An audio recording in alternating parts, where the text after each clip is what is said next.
Estados Unidos, entre democratas e republicanos. Se fala muito do Estado profundo, né, que jornalisticamente, tal, em termos de visão conspiratória, fala assim em deep state, Estado profundo.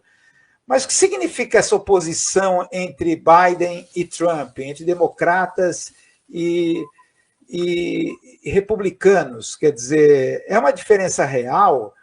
Quer dizer, o Trump realmente, ele se continuasse o Biden, continuaria tudo na mesma, e com o Trump a coisa mudou. Houve uma reconfiguração do capitalismo, tirando esse conceito de globalização.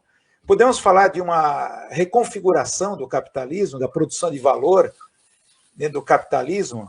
Ah, sem dúvida. Aí sim, essa tua pegada já é mais frutífera. E eu diria mais fecunda, né?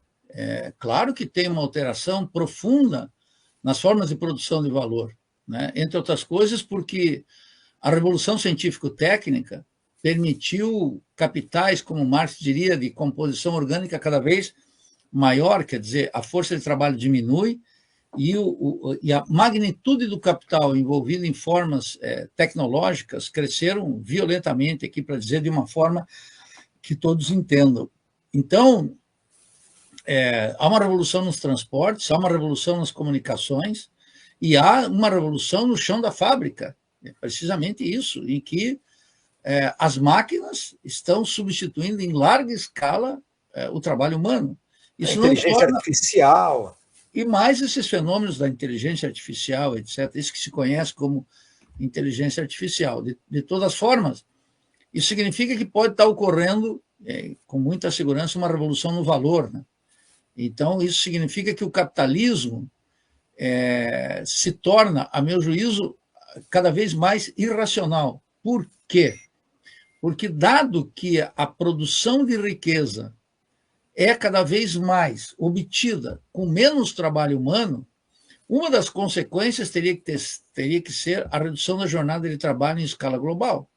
Mais precisamente, nós observamos, inclusive naqueles países que adotaram a redução da jornada de trabalho, 4x3, ou até mesmo 5x2, que eles se mantêm, só permite isso em períodos de crise e com grande financiamento estatal.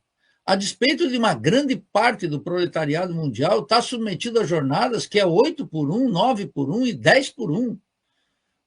A produção indiana, por exemplo, em Bangladesh, em várias regiões da Ásia, mesmo no Vietnã, na Indonésia, no Paquistão, em vários setores, como mostram muitos estudos, revelam que a superexploração da força de trabalho tem um dos seus pilares, inclusive, no que o Marx chamaria mais-valia absoluta, ou seja, a extensão da jornada de trabalho.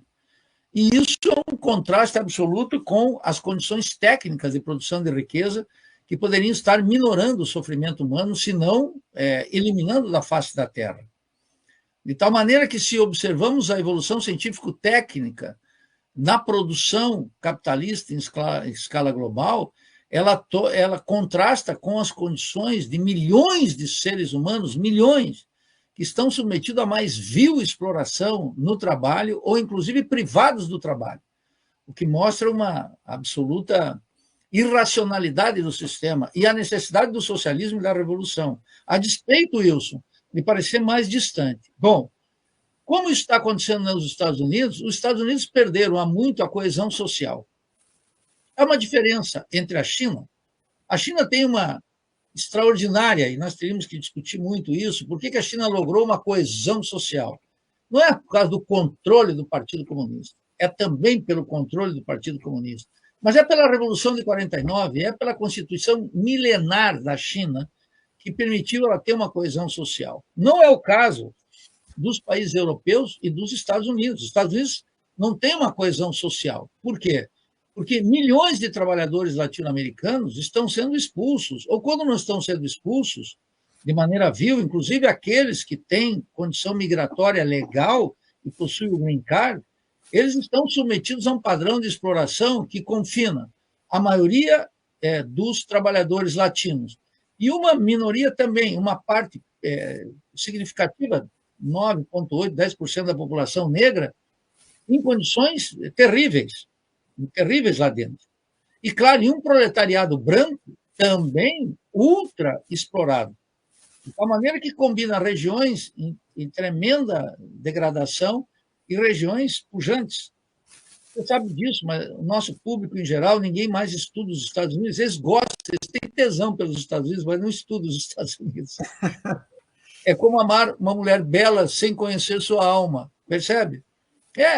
Esse é o padrão da alienação aqui. E nos Estados Unidos tem um aumento, você lembrou aqui, Léo Huberman, da desigualdade gigantesca, não só dos latino-americanos, como dos negros, mas de um proletariado branco que não consegue mais reproduzir o padrão de vida que herdou de seus pais e que era uma vantagem em relação a seus avós. Então, há uma degradação da vida operária. E lá nos Estados Unidos, você sabe que tem o mito da middle class, né, da classe média. Então, essa classe média está muito empobrecida. E, nesse sentido, os partidos políticos já não representam absolutamente nada lá dentro. E o Partido Democrata não sabe em que planeta se encontra. E mesmo no Partido Republicano, Trump, que teve resistências para ser candidato, venceu, e no seu primeiro mandato conseguiu uma redefinição drástica do Partido Republicano, agora foi com uma mão na frente e outra atrás, ele tem controle completo. Por quê? Porque há uma combinação entre essa falta de coesão interna que os republicanos querem dar, resgatando um clássico conservadorismo, um nacionalismo e um protecionismo, que fez, segundo eles, os Estados Unidos grande no passado, com um problema formidável, que é a competição da China no terreno mundial e na produção de mercadorias internas. Então, agora, a crise estadunidense, o que ela tem de novo, Wilson, é que ela combina a falta de uma coesão interna e não há possibilidades de recuperação de um welfare state, um estado de bem-estar social dentro dos Estados Unidos, porque precisamente a concorrência chinesa, baseada em alta tecnologia, numa coesão social e num partido comunista igualmente coeso, consegue impor condições de concorrência que implica em explorar cada vez mais a classe trabalhadora lá dentro dos Estados Unidos, além de estar perdendo a concorrência científico-técnica em setores estratégicos da produção de valor, que você recordou aqui. É uma encralacrada que há muito tempo o imperialismo não tinha, que não teve, inclusive, com a União Soviética, uma sinuca de bico, vamos chamar assim. É dificílimo, porque a União Soviética não conseguiu fazer suas extraordinárias conquistas científicas na educação, na saúde, com Yuri Gagarin chegando lá no espaço antes dos gringos, antes do imperialismo, transformar isso em bens duráveis para a classe trabalhadora, para a maioria da população, por um conjunto de circunstâncias que não cabe aqui discutir. Mas a China está fazendo isso.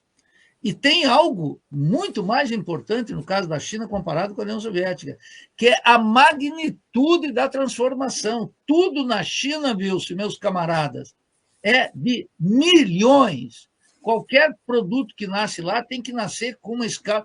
Para fazer essa garrafinha aqui, que é made in China, a propósito, eles já saem aqui com 2 milhões de garrafas. Então, 3 milhões, 4 milhões. E com o BID é idêntico, e com os drones, com os satélites, e mais as terras raras e os chips, tudo, a magnitude da produção chinesa claro, essa magnitude significa uma transformação rural, do mundo rural para o urbano, que ainda tem um largo terreno para concorrer, de tal maneira que um camponês que sai de uma área mais ou menos marginal e vai para a cidade, ele eleva um padrão de vida substancial, sem falar nas transformações no campo. Essas duas tendências, da falta de coesão, inclusive da destruição da coesão interna nos Estados Unidos, e essa concorrência global, é que leva muitas vezes os analistas a acharem que Trump é um maluco, que ele é um louco, que ele é um despreparado. Ninguém que chega na presidência dos Estados Unidos é um louco, despreparado, a despeito de poder ser um gangster, um bandido moralmente, um canalha imperialista, como muitos que estiveram lá, né? Alguns que gozam de uma certa simpatia aqui, como Delano Roosevelt, por exemplo, tem gente que tu sabe, Wilson, Tem gente que tem tesão pelo Roosevelt. Tem Pelo Roosevelt. Tem um espírito rooseveltiano na América Latina, ou kennediano. O pessoal acha que tem saudades. Então, não tem saudades como se fosse uma coisa boa. Tem nome de praça aqui em São Paulo. Pois tem essas coisas. Né? Eu sei que tem em São Paulo, mas tem no Brasil inteiro. Então, você veja que essa trama é que mostra os movimentos aparentemente erráticos de Trump. Não são movimentos erráticos, são movimentos impostos pela dificuldade de conquistar uma coesão burguesa e uma coesão que envolva a maioria do povo dentro dos Estados Unidos. Vai continuar de maneira acidentada por muito tempo, com os riscos que isso implica para o mundo. Quer dizer, hoje o Trump tuitou dizendo que Israel, que é um Estado gangster, sionista, assassino, bandido, ele tem que entrar em acordo com o Irã. Mas, ao mesmo tempo, mandou para lá os grandes porta-aviões que podem participar do ataque contra o Irã, que é um atentado, e é um ataque gangster, é uma bandidagem imperialista, de tal maneira que nós temos que ver isso, esses movimentos erráticos, aparentemente contraditórios, como expressão desse mega conflito que tem dentro dos Estados Unidos e para o qual eu não observo no curto e no médio prazo uma possibilidade de saída. Ao contrário. Como é que você vê essa questão dos BRICS?